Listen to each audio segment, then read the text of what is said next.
राम मंदिर चोरी पर सबसे बड़ा खुलासा। आप खुद देखिए, हिडन कैमरे में चोरी करता कौन कौन दिख गया।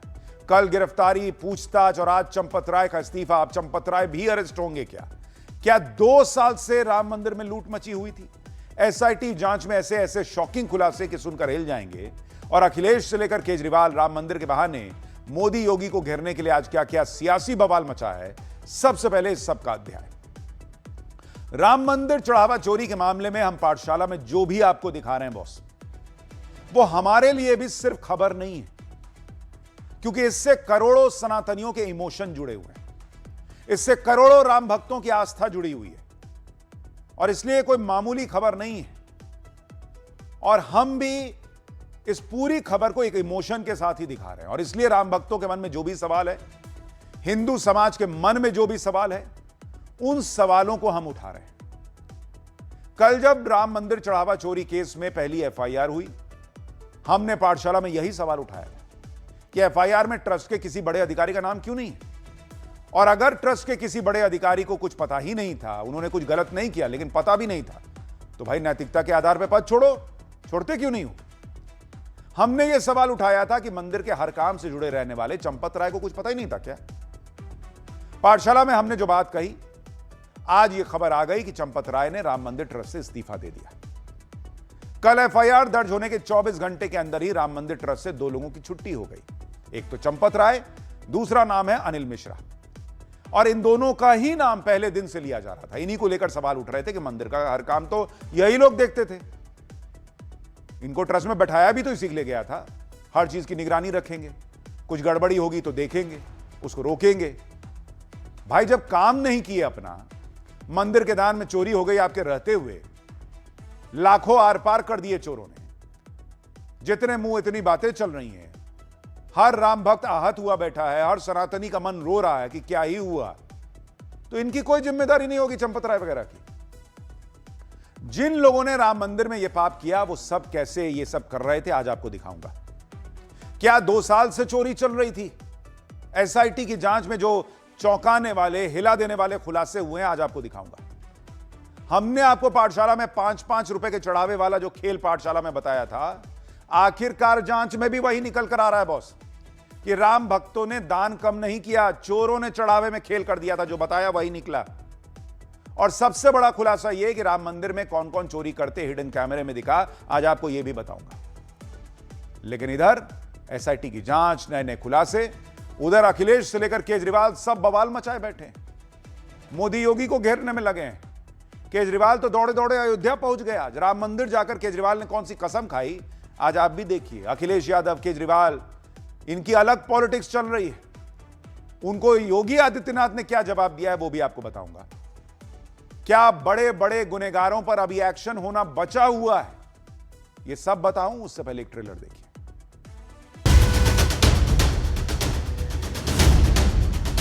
जब तक इन राक्षसों को फांसी पे नहीं चढ़वा दूंगा, मैं चैन की सांस नहीं लूंगा। कि दिल्ली की जनता ने उन्हें 15 वर्ष तक अवसर दिया, लेकिन दिल्ली को उन्होंने बर्बादी के सिवाय कुछ नहीं दिया, भ्रष्टाचार के सिवाय कुछ नहीं दिया।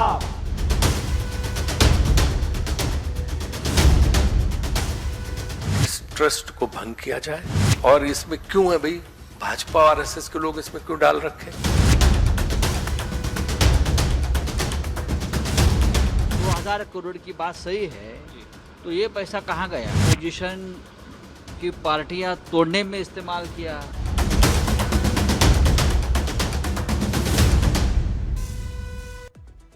देखिए, जिन लोगों ने राम मंदिर में यह पाप किया, करोड़ों सनातनियों की आस्था को चोट पहुंचाई, वो सब ये कैसे कर रहे थे? और क्या 2 साल से चोरी चल रही थी? एसआईटी की जांच में कौन से हिला देने वाले खुलासे हुए हैं, कौन कौन चोरी करते हिडन कैमरे में दिखा, आपको सब बताऊंगा। लेकिन पहले आप देखिए कि कैसे आज इस मामले में 2 बड़े एक्शन हुए जिससे खलबली मची हुई। कल एफआईआर दर्ज हुई, आज राम मंदिर ट्रस्ट के महासचिव चंपत राय और सदस्य अनिल मिश्रा का इस्तीफा हो गया। इस्तीफे से काम बन जाएगा क्या? इस्तीफे के बाद चंपत राय का मामला यहीं निपट जाएगा, खत्म हो गया क्या? अभी उनके लिए आगे और बड़ी मुसीबत आने वाली है क्या? आपको थोड़ी देर में बताऊंगा। दूसरी तरफ आप यह भी देखिए कि जिन 8 आरोपियों का नाम एफआईआर में, उन्हें आज स्पेशल कोर्ट में पेश किया गया। ये देखिए, उनको लेके गए। आरोपियों को 3 दिन की न्यायिक हिरासत में भेज दिया गया है। सोमवार को इन्हें फिर पेश किया जाएगा। पेशी के दौरान कोर्ट को यह बताया गया कि इन लोगों से अभी तक 80 लाख रुपए बरामद हुए। आज सबसे ज्यादा बात चंपत राय की हो रही है, क्योंकि लोग कह रहे थे कि जब इतनी बड़ी बात राम मंदिर में हो गई तो फिर चंपत राय क्यों राम मंदिर में के ट्रस्ट में जमे हुए हैं। भाई, चंपत राय इस्तीफा क्यों नहीं देते? जब से चढ़ावा चोरी का पता चला, पहले दिन से चंपत राय और अनिल मिश्रा की बात हो रही थी। आखिरकार जब हमने कल पाठशाला में इसको बहुत प्रमुखता से उठाया कि 8 लोगों के नाम है, ठीक है, लेकिन भाई जो आदमी फेस रहा है, जिसकी जिम्मेदारी थी, अगर गलत नहीं किया तो कम से कम इस्तीफा तो दे, क्योंकि गलत होते हुए रोक भी तो नहीं पाए। आज जाकर चंपत राय और अनिल मिश्रा का इस्तीफा हुआ। चंपत राय तो मंदिर का सारा कामकाज देखते थे, और आपको दोनों का प्रोफाइल दिखाता हूं।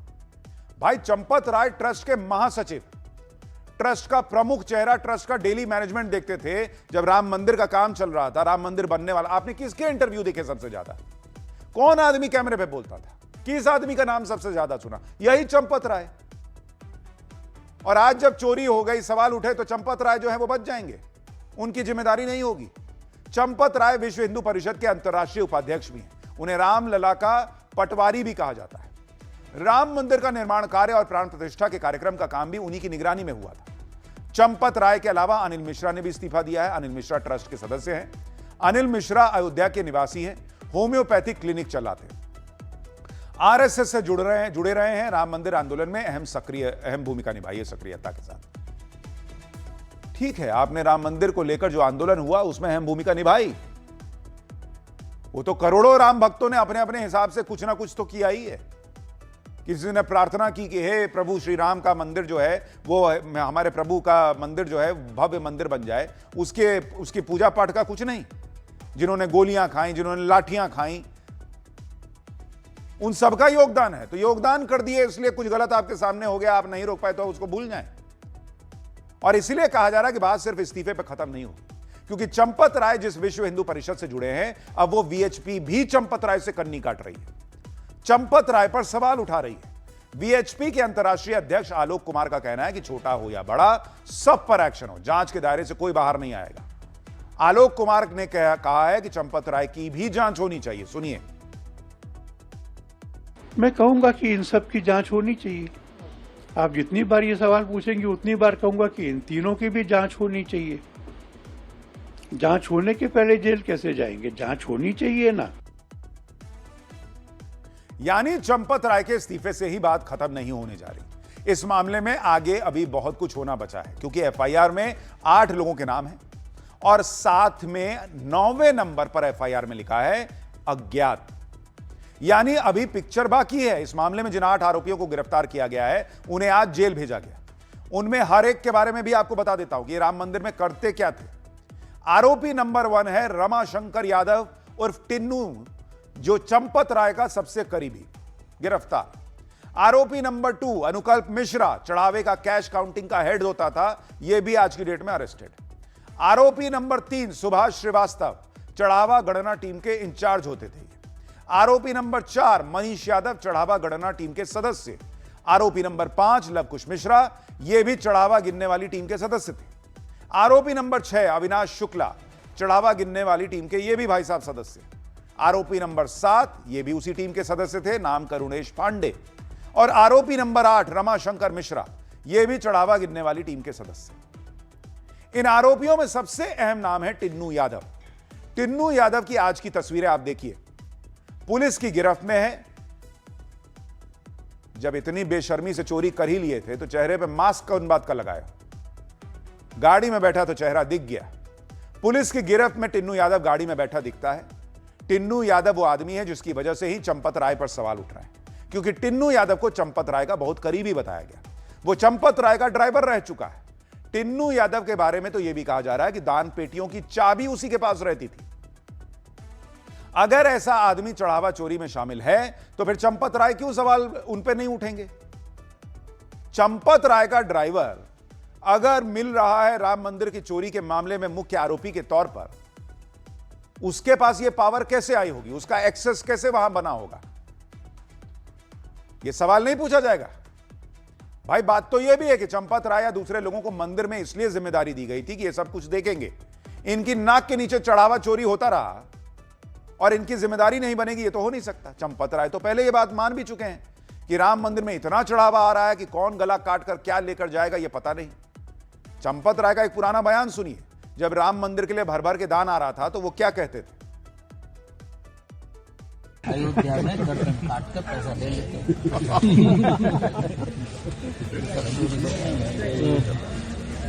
हमने अपने दरवाजे में सोना मड़वाया, मड़वा तो दिया, करे बच्ची कौन करेगा? एक दरवाजे की कीमत 60 करोड़ हो गई। हमने कहा पुजारी की गर्दन काटेंगे रात को, क्या होगा? यहाँ तो अयोध्या है, जिसकी जान जानी होगी चली जाएगी। यानी चंपत राय को इस बात की समझ थी कि भाई महंगी महंगी चीजें लग रही हैं, चोरी हो सकती है, और उसके बावजूद चोरी हो गई और आपको पता नहीं चला। आपको यह भी बताता हूं कि राम मंदिर में चढ़ावा चोरी कैसे पकड़ी गई, वो कौन सा ट्रिगर पॉइंट था जिसके बाद चंदा चोरी का शक गहराया। देखिए, दावा है कि मई के महीने में आखिरी सप्ताह में मंदिर ट्रस्ट से जुड़े लोगों को चंदा चोरी का शक हुआ, और यह शक इसलिए हुआ क्योंकि यह नोटिस किया गया कि दान पेटी से जमा पैसा कम हो रहा है। 500 के नोटों की जो गड्डियां हैं उसकी संख्या कम हो रही है। एक दान पेटी में ऑलमोस्ट 6-7 लाख रुपए का चढ़ावा आता था। लोगों को लगा कि यार ये तो पैसा कम दिख रहा है। जब शक हुआ तो नोट गिनने वाले कमरे में हिडन कैमरे लगाए गए। हिडन कैमरे में एक हफ्ते की फुटेज देखी तो पता चला कि गड़बड़ हो रही है। नोट गिनने की प्रक्रिया में लगे कर्मचारी रूम में लगे सीसीटीवी के सामने आके खड़े हो जाते थे कि सीसीटीवी के कैमरे में दिखेगा नहीं कि क्या हो रहा है, और क्या हो रहा था वो अभी आगे बताऊंगा। लेकिन इनको पता नहीं था कि हिडन कैमरा लग गया है, उसमें दिख गया। उनके बाकी साथी नोटों की गड्डी पार करके कपड़े में छुपा के उड़ जाते थे, लेके चले जाते थे। ड्यूटी से वापस जाते समय किसी भी कर्मचारी की तलाशी नहीं होना एक बड़ी लापरवाही थी, जिस वजह से ये लोग धीरे धीरे उस कमरे से ही चोरी करने लगे थे जहां दान पेटियां खुलती थी, नोट छांटे जाते थे और गड्डी बनाई जाती थी। लेकिन हिडन कैमरे में उनकी ये चोरी पकड़ी गई। सवाल है बॉस, चंपत राय और बाकी लोग जो जिम्मेदारी लिए बैठे थे, उनको नहीं लग रहा था कि जब वहां पर गिनती हो रही है कैश की, तो जब वहां से कोई निकले तो उसकी चेकिंग होनी चाहिए। ये तो बेसिक है, एलिमेंट्री है बॉस। मंदिर में कैश चढ़ावे की काउंटिंग में कितनी चतुराई से गड़बड़ी होती थी उसे आप सुनेंगे तो हैरान रह जाएंगे। कितने शातिर तरीके से चंदे में मिला कैश ये लोग उड़ा रहे थे ताकि किसी को पता ना चल पाए, आप सुनिए। देखिए, मंदिर में जो भी कैश चढ़ावे के तौर पर आता था उसे काउंटिंग रूम में गड्डी बनाकर रखा जाता था। आरोप है कि काउंटिंग करने वाले कर्मचारी इन्हीं गड्डियों में खेल कर रहे थे। वो हर गड्डी में कुछ कैश एक्स्ट्रा लगा देते थे। मंदिर में जब इकट्ठा कैश की रकम नोट की जाती थी तो एक्स्ट्रा कैश की रकम को हटाकर रिकॉर्ड दर्ज कर लेते थे। फिर कैश की गड्डियां बैंक में जाने से पहले आरोपी एक्स्ट्रा कैश उस गड्डी से निकाल लेते थे। जब बैंक में पूरे कैश की गिनती होती थी तो मंदिर के कैश रिकॉर्ड और बैंक की काउंटिंग दोनों मैच हो जाती थी। मंदिर रिकॉर्ड और बैंक काउंटिंग में कोई मिसमैच ना होने की वजह से किसी को शक ही नहीं हो पाता था। आरोप है कि इस खेल में आरोपी अनुकल्प मिश्रा मेन प्लेयर था। अनुकल्प मिश्रा चढ़ावे के वाउचर बनाने की प्रक्रिया से जुड़ा हुआ था। आरोप है कि वो ये गड़बड़ी अपने बहनोई लवकुश मिश्रा के जरिए करता था। जांच के दौरान लवकुश मिश्रा के घर से पुलिस को करीब 10 लाख रुपए भी बरामद हुए। तो जो मैंने आपसे कहा था, आपको याद होगा पाठशाला में हमने बताया था कि अचानक राम मंदिर में चढ़ावा जो है वो प्रति दर्शनार्थी या भक्त जो है, जो कभी 30 रुपए के आसपास होता था, वो गिर के 5 रुपया हो गया। ये क्या खेला हुआ, चढ़ावा कम हुआ या उसमें खेल हुआ, वही बात निकल के आ गई जो हमने पाठशाला में बताया था। और मैं आपको बताता हूं ये लोग जो खेल कर रहे थे वो खेल दरअसल कर कैसे रहे थे, जरा इसको समझिए आपको पूरी कहानी समझ में आएगी। औसत जो डेली डोनेशन आ रहा था, डेली चढ़ावा आ रहा था, वो कितना आ रहा था? वो आ रहा था 7 लाख रुपया। ये डेली का डोनेशन था। अब क्या करते थे ये लोग कि जैसे गड्डी बनी 10-10 हजार की, 10-10 हजार की गड्डी बनानी थी। 7 लाख रुपए में कितनी गड्डी बनेगी? 7 लाख के लिए ये बनेगी 70 गड्डी, 10-10 हजार की अगर बन रही है तो सिंपल सा कैलकुलेशन है, 70 बननी चाहिए थी। लेकिन ये लोग क्या करते थे, इसमें खेला क्या करते थे कि ये लोग क्या 12-12 हजार की गड्डी बना देते थे कि गड्डी बनाए, ठीक है। अब उसमें 2000 एक्स्ट्रा लगा दिए ये लोग हर गड्डी में। अब बोले क्या कि ये तो 10 ही हजार की है, तो 70 की जगह कितनी गड्डी बनी? 58, और हर गड्डी पे 2000 रुपया का एक्स्ट्रा खेल। तो टोटल क्या हो गया? 1,16,000 रुपए प्रतिदिन ये लोग उड़ा रहे थे। 1,16,000 पर डे, यानी महीने का 30 लाख रुपया से ज्यादा। वो भी अब 7 लाख पे कैलकुलेशन कर रहे हैं। तब सोचिए, अब बाहर निकले तो वो जो ऊपर 2000 एक्स्ट्रा लगा है वो अपना निकाल लिए। ये एक उदाहरण दे रहा हूं आपको कि कैसे ये चोरी होती थी। ऊपर नीचे भी हो सकता है इसमें, कभी ज्यादा चढ़ावा आया तो ज्यादा कर लिए, कम आया तो कम कर लिए। आप ये भी जानकर हैरान हो जाएंगे कि लगातार चंदा चोरी से इन लोगों की हिम्मत इतनी बढ़ चुकी थी कि ये आरोपी दान पेटी से जेवरात भी चुराने लगे, क्योंकि मुंह में खून लग चुका था। इनको तो लगा कि अरे हमको तो कोई पकड़ नहीं पा रहा, कोई है नहीं देखने वाला, टिन्नू यादव से कौन पूछ लेगा, चंपत राय का खास। तो धीरे धीरे पैसे से, कैश से ये लोग जेवरात की तरफ गए। बाली, झुमकी, नथ, बाल रूप रामलला के कंगन, पैजनिया, ऐसे आभूषण भी चोरी करने लग गए। सबसे जरूरी बात कि आरोपी चोरी पहले करते थे और नोटों की गिनती, दानपेटी में मिले जेवरात का रिकॉर्ड बाद में दर्ज होता था। यानी कितना कैश जेवरात आ रहा है, ये रिकॉर्ड में चढ़ने से पहले ही सब हवा हो जाता था। चंदा चोरी में जिन 8 लोगों पर एफआईआर हुई, उसमें से कई लोग आपस में रिश्तेदार हैं। जो आरोपी चंदे की काउंटिंग में जुटे थे, उन्होंने इस काम में अपने रिश्तेदारों को सेट कर दिया। मतलब अगर आप एक तरह से देखेंगे तो राम भक्तों की आस्था के साथ, उनके विश्वास के साथ खिलवाड़ हुआ है। कोई चेकिंग नहीं, कोई ड्राइवर जो है वो वहां एकदम हीरो बना जा रहा है, वही सब कुछ देख रहा है, चाबी उसके पास चली जा रही है, रिश्तेदार काम में लग रहे हैं, कोई चेकिंग नहीं हो रही है। तमाशा बना के छोड़ दिया इन लोगों ने। चढ़ावा गिनने की प्रक्रिया में जुड़े सभी कर्मचारी किसी न किसी के परिचित थे। जैसे चंपत राय के ड्राइवर टिन्नू यादव ने अपने चचेरे भाई मनीष यादव को भी काम में लगा दिया। ऐसे ही सालों से काम कर रहे अनुकल्प मिश्रा ने अपने बहनोई लवकुश मिश्रा को चंदा काउंटिंग के काम में लगा दिया। खुला खेल फर्रुखाबादी बॉस। इनको लग रहा था हमसे कौन पूछ लेगा। आज भी जब पूछ रहे हैं, इतना पूछ रहे हैं, तब जाके चंपत राय इस्तीफा दिए हैं, अनिल मिश्रा इस्तीफा दिए हैं। जरा भी अगर ये अंदर से इमोशन समझ पाते राम भक्तों की, तो डे 1 इस्तीफा दे देते। और ये लोग जो जा रहे हैं, ये इसको देखिए, टिन्नू यादव का, इसका बॉडी लैंग्वेज देख रहे हैं, हाथ झाड़ते हुए जा रहे हैं। इसका बॉडी को देखिए, बॉडी लैंग्वेज, आपको लग रहा है कि इसको शर्म आ रही है। इतना बेशरम है ये लोग। भगवान का पैसा चुरा रहे हो जी तुम। चंदा चोरी के आरोप में फंसे लोगों के एक एक कांड अब सामने आ रहे हैं। ये लोग क्या क्या करते थे, एक एक डिटेल पता चल रही है। जैसे एक आरोपी है अविनाश शुक्ला। उनसे मूवमेंट की जब सीसीटीवी फुटेज देखी गई उसके मूवमेंट की, तो खुलासा हुआ कि वो चढ़ावे की जो रकम चोरी कर रहा था, उसका एक हिस्सा वो उसी दिन बैंक में जमा भी करवा रहा था। बताइए, जैसे जैसे चंदा चोरी की जांच आगे बढ़ रही है, वैसे वैसे बड़े बड़े खुलासे हो रहे हैं। एसआईटी की जांच रिपोर्ट में 40 दिनों के अंदर 70 बार चढ़ावा चोरी का पता चला है। 70 बार। सूत्रों के मुताबिक एसआईटी ने 27 अप्रैल से लेकर 5 जून के बीच मौजूद सीसीटीवी फुटेज को खंगाला। एसआईटी को करीब 70 बार चोरी या उससे जुड़ी संदिग्ध एक्टिविटी सीसीटीवी में देखी। इन अहम सबूतों के बाद एसआईटी ने चंदा चोरी की पुष्टि की। जांच में यह भी खुलासा हुआ कि चढ़ावे की गिनती के प्रबंधन में बड़ी गड़बड़ियां थी। सूत्रों के मुताबिक एसआईटी की रिपोर्ट में इस बात का जिक्र है कि जानबूझकर लापरवाही बरती गई। यह भी खुलासा हुआ कि ट्रस्ट को बहुत पहले से ही चोरी का अंदेशा हो गया था। सितंबर 2024 और फरवरी 2025 में ट्रस्ट के लोगों ने बैंक के साथ बैठक में चंदा गिनने की एक स्टैंडर्ड ऑपरेटिंग प्रोसीजर जो होता है, एसओपी, वो बनाई थी। लेकिन चढ़ावा गिनने की प्रक्रिया में इस एसओपी का पालन ही नहीं हुआ। आप सोचिए कि 2 साल पहले से क्या यह सब चल रहा था, यह सवाल उठ रहा है। और एसआईटी की टीम, आप सोचिए कि उसने कुछ दिन जांच की और उसको दिख गया सीसीटीवी में कि 70 बार गड़बड़ी हो रही है। ये जो लोग ऊपर बैठे थे, इनकी जिम्मेदारी नहीं थी कि रैंडमली बीच बीच में चेक करें।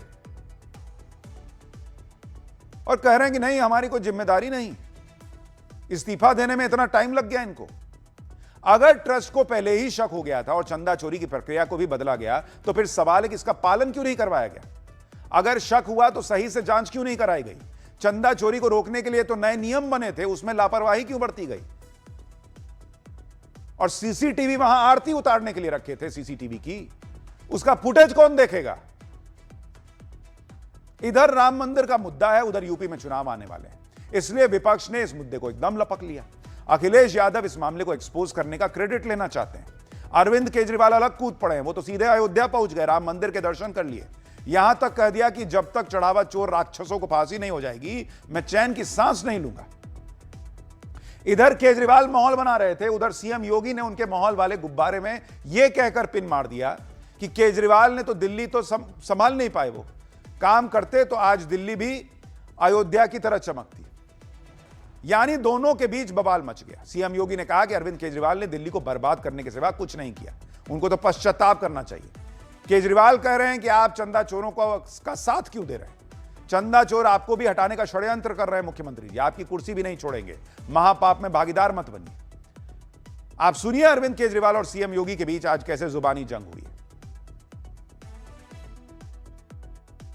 दिल्ली से भी एक सज्जन वहां आए हैं आज, और मैं उनसे भी कहना चाहूंगा